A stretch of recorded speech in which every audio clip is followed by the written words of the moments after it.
Hi, I'm Mitch Gallagher from Sweetwater, and I have a very special guest with me today. Sylvia Massy's here. Hi. 10 years, you were saying, since the last time we did one of these? We did an interview before. It was 10 years ago, something like that. Yeah, no, I remember the interview. I didn't realize it was 10 years, so welcome back. Well, thanks. It's been too long. We need to get you back here more often. Oh, yeah. So I want to talk with you today about something that you're one of the leading experts in, and that's making studios out of places that aren't studios. You know, so many of us just don't work in commercial studios anymore. We're working from home. We're in bedrooms, garages, basements, wherever. And you've taken it beyond that and made some pretty unusual spaces into recording spaces. What are some of the considerations you have to think about when you're doing that? Well, first of all, you are really choosing a space to get a performance out of an artist. I'll choose spaces that would elicit a response from an artist that I want. For instance, like if I want to have an artist have a performance that is really just tight and claustrophobic, then, and I've done this before, I've set up a mic under the floor in a crawl space, and I made the singer go down there and sing like this, and wow, that, you know, you're going to get a certain type of performance out of that. I imagine so, yeah. But on the other hand, you can take that same singer, maybe it's a singer, put it in a cathedral. And record the same part, and you're going to get a completely different performance. So you can manipulate the performances by using different spaces. And that's what I love to do. And there's brilliant spaces everywhere. Like, I love this room. This would be a fine place to do some recording. We're in the performance theater here at Sweetwater. We have a system here that lets us change the acoustics to, is that to pretty much whatever you want, from a tight space to the Grand Canyon and everything in here. Well, that makes it too easy, I know, right? Doesn't it, right? We need to go someplace hard, like a cave Exactly, somewhere, right? right. Yeah, and caves are interesting. You would think that just going outside, like into a field, because there's no reflective surfaces in the field, it just doesn't sound that great. The sound just dissipates. So it's good to have a room with defined space and specific surfaces. Hard walls will give you a nice bouncy, active sound. It's the material of the surface too that you have to pay attention to, because I did a recording in a mine called the Merkers Show Mine in Germany. Wow. And it's way down there, and it was a salt mine. The equipment that they used to dig out the salt is still down there, but the huge rooms were opened up while they were extracting the salt, and they made a venue out of it. It's called the Merkers Show Mine. We went down there to record, and the biggest surprise about the show mine was that the salt walls are absorptive. They don't have reflection, so my artist is playing, and we're not hearing the room because there's no reflections. Wow. Yeah, so you want to know your surfaces too. Yeah, well that brings up an important point, in that we're all, of course, told and we seek perfect acoustics in our spaces that we work in and things, but you mentioned hard surfaces, and the first thing that comes to mind is, are you going to have phase issues with that? Do you worry about any of those kind of things? I worry about that, but mostly I'll worry while I'm listening to the microphones. I'll set it up the way I want to set it up, and then I'll detail the positioning of microphones by comparing two microphones with each other in mono and comparing the phase. I'll detail all the mics in the whole setup just to make sure we've got the best phase possible. It's not as important to get the quality, to get those details, as it is to get the performance. So if it's time to get that performance, make sure you're recording. Don't worry about anything else. See what you get. Of course, it would depend on how many microphones you have open at a given time. Exactly. If you have a single one, or trying to do a drum kit with 20 microphones is going to be a little different than something like that. Yeah, and then when you go to mix, if you have 20 microphones on a kit and they're all out of phase, well, just turn them all off. Except for 2 or 3. Or line them up in Pro Tools or whatever you do with that. Right. Exactly. So is it different in your mind, tracking versus mixing in the space that you're in? Do you think about it differently? I mean, would you go into the salt mine cave to mix? No, probably not. So it's more a tracking kind of a thing.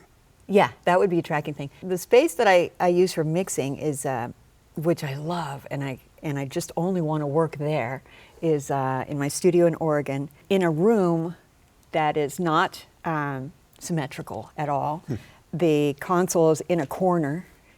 and the monitors are up here. There's shelves full of gear everywhere. It's gear, gear, gear. It's just like it's a museum, literally. It's a museum. There's so much on the walls already that there's nothing reflecting, not too much. It's so complex that it's not an issue. So And that's my favorite way to mix, I think, is in a room that doesn't have reflections. So it's almost a naturally diffuse kind of thing with all those random surfaces and controls and all those kind of things. You know, you mentioned, we were talking about how you need the reflections for tracking to know what your space is. Mm-hmm. But when you're mixing, you don't need the reflections. So you can actually, we could set up a mix rig right here with speakers on stands, like this setup here, and get great mixes because there's nothing behind it that it's reflecting off of. There's enough room around us that we don't get those reflections. And I think it makes for more accurate mixing. It's almost a free field kind of, so that's where you would want to go out in a field. I would want, yes, yes. Kind of thing. Mixing in a field. Yeah, there you go. Are there spaces you've gone into and said, you know, this just isn't going to work? In cases of recording electric instruments in water, it's not that great. Right. So I had a band in Spain perform in a swimming pool with electric instruments. Wait, ooh, that doesn't sound right, does it? No? Yeah, I knew it wasn't going to work right away. Yeah, right. Maybe Great even, video, though. Maybe even dangerous, right? Keep those plugged in things away from water. And what about for mixing? Are there spaces you've gone into and said, you know, this just isn't going to work? Well, yeah, it's less about the space as it is the equipment. But if it's too tight of a space, I'm going to get too many reflections. I won't know what's going on. I'll also have a difficult time judging what's happening with the low end. I think it is important to have a bigger space for mixing. So if someone is in their home, they're setting up a studio for their personal use, they're going to be tracking and mixing and doing everything kind of in the same space. Mm-hmm. Are there things they should look for? Do windows matter? Where doors are? Those kind of things? What would you use as an evaluation criteria for that? One thing that was always funny about tracking rooms is that in a standard studio, you know, you've got your monitors, you've got your console, and then there's a big glass wall right here. I always thought that was a difficult thing to have in the control room because of the reflection. So what I do, instead of having glass, I eliminate the glass, I record in one big open room. Mm-hmm. And there's no control room separation. I use headphones when I'm tracking. I use equipment that I'm really familiar with, so I know what I can get, even if I can't hear it all the way at a volume that I want. And it works great. Plus, the communication is immediate. You and your artist are talking just with normal voices. They don't have to look at you talking to the engineer through the glass and wonder, are they talking about me, you know? Right. Because you can, when it's one big room, you can communicate easily. Mm-hmm.